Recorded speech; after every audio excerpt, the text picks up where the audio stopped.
Bessie Coleman, née dans une famille pauvre à Atlanta au Texas, elle part rejoindre ses frères à Chicago en 1915 et trouve un travail en tant que manucure.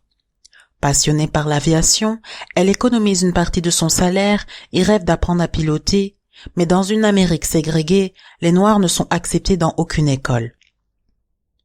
Conseillée et aidée financièrement par l'un de ses riches clients propriétaires du journal Chicago Defender de se rendre en France, elle quitte Chicago pour aller se former à l'école d'aviation du Crotoy fin 1920.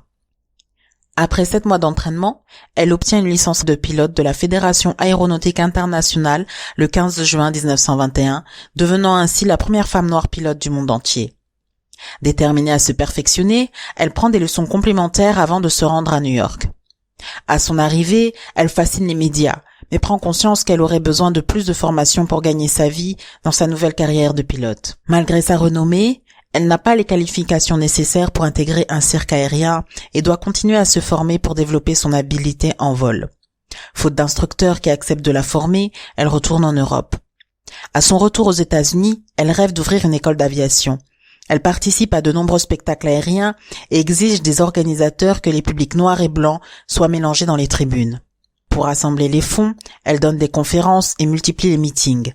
Soutenue par des mécènes et par des militants des droits civiques, elle devient une icône de la communauté noire. Véritable phénomène médiatique, elle est surnommée Queen Bess et est admirée pour ses acrobaties audacieuses et elle continue de performer dans le but d'avoir les finances nécessaires afin de réaliser son plus grand rêve.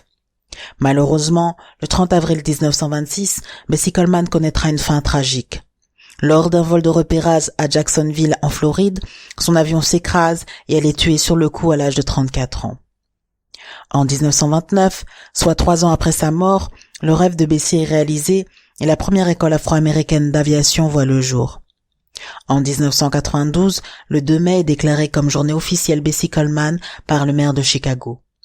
En 2006, elle est entrée à titre posthume au National Aviation Hall of Fame.